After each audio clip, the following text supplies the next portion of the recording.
I'm going to show you how to gain more muscle in 5 easy steps. Very simple. So let's get rolling right into it. So number 1, you're going to add weight to the bar when you can do 15 reps for all sets. Then what you're going to do is you're going to add weight and you're going to decrease the reps down to 8 and you're going to build back up to 15. So let's say for argument's sake, you're doing 3 sets. And the first week you do 3 sets of 1 set of 15, 1 set of 14, 1 set of 12. Second week you do 15, 15, 14. Third week you do 15, 15, 15. That means that on the fourth week, you're going to add weight. So let's say you're doing 100 pounds, you're going to add 105, and you're going to start back at 8. The reason why this works is this is what's known as double progression, where you're progressing the weight and you're progressing the reps. But the reason why this works is because you're building up training adaptations. You're getting stronger, but sometimes you need to take a step back in order to actualize the gains that you made. So by getting those gains that you made, the only way to do that is to take a step back. So by restarting again at 8 reps, you're going to actualize those gains that you made from that first 3 weeks. And then you're going to give yourself a bigger base to build off of. This is why powerlifters can get stronger so fast, because they go through periods in their training where they're building up training stress and then they're adapting to that stress to super physiological levels, getting to new peaks. And that's why they peak at certain points for a meet. This is what I used to do when I was competing in powerlifting too. So by doing this double progression style, when you go from all 3 sets of 15 right back down to 8 once you add weight, you're going to actualize all those results in that time and have a bigger base to build off of. So that's the best way to do it. That's step number 1.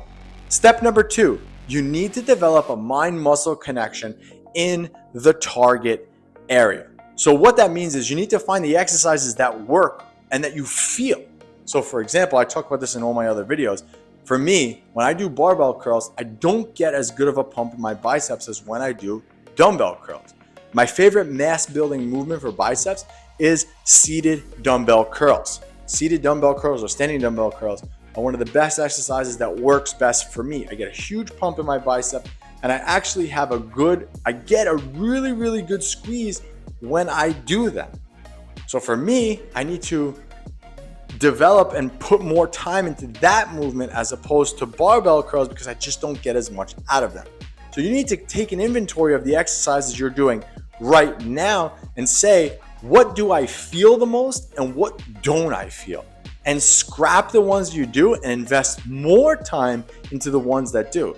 Just because a bodybuilder online says, hey, squats are the best movement that you could do, if you feel hack squats way more in your legs when you do them versus when you do squats, there's no reason to squat unless you're a competitive powerlifter. That's a different story.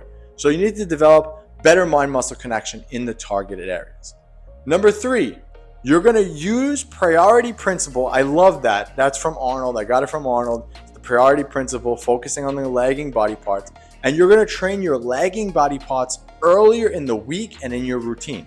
So if you want to grow your arms, let's just say your arms are the weaker point on your physique. If you want to grow your arms, well, you got to start with your arms and give your arms more volume. If your legs are a weak point, then you got to do legs more throughout the week and you need to give your legs more volume so that you can bring up those areas. It doesn't make sense. If my biceps were a weak point and I'm doing back and biceps, and I do back first, by the time I get to biceps, my biceps are going to be so tired, it's going to be almost like a waste to do them. Whereas if I put my biceps on their own day, I'm prioritizing them, I'm going to get way more out of that than if I just throw it on the end of a workout. So you got to use the priority principle in order to build more muscle. Step number 4 to building more muscle is you need to track the volume you're doing per body part and make sure you're getting a stimulus from that. So kind of like I said earlier. So for example, for just the sake of this video, if my biceps are responding to 10 sets a week, but I'm doing barbell curls and I'm still doing 10 sets, but I'm doing barbell curls and I'm not getting that stimulus from them, nothing's going to happen. But I have to remove the barbell curls and put dumbbell curls in and do the same amount of sets. I'm going to get way more out of that. In fact, I probably could do less sets and get more out of that movement because I feel that movement better. So again, you need to take this inventory of yourself.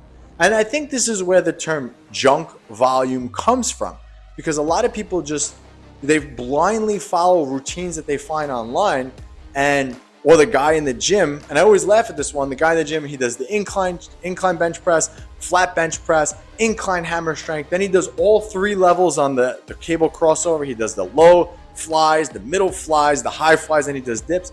He's just doing all these movements. At some point, you're getting nothing out of any of these movements. All those other things you're doing are what's considered junk volume and a waste of time, and you're not getting any more stimulus out of doing that. However, if you really focus on maybe just 2 or 3 exercises per body part, the ones that give you the most bang for your buck, like I talked about earlier, the ones that you have the best mind-muscle connection to, arguably you're going to have a better and get better results than that person. So if Tommy in the gym is doing 25 sets for chest a week, and you're doing, a workout, I should say, and you're doing 5 sets of workout, but you had the best pump of your life doing those 5, arguably, if you're doing everything else that I listed here, you're going to get better results than Tommy Boy in the gym who's doing all those sets. So you got to keep that in mind. Track the volume that works for you. That's the key right there. Track the volume and the exercises that work for you. Not for Billy, not for Arnold, not for anyone, for you. And this is why having a good coach will help you through that. Number 5, this is the most important one. This is the one that people hate the most. You got to add time to the equation. Building muscle is a slow process. A brand new person to lifting can only add an ounce of muscle a day, which at the end of the year would be like 20 pounds of new tissue, which is a lot. So that means that if you're not a beginner listening to this, you're going to be adding less than an ounce of muscle a day. That is nothing. It's like watching paint dry, guys. It's not a fast process at all. It's a slow process. So you have to just expect that it's going to take time. That's it. It's just, you have to add time to it. But again, if you have Billy, who's doing everything wrong in the gym, but he works out for 30 years, he's going to probably look way better than somebody who goes bald to the wall for 12 weeks and then stops for 10 years.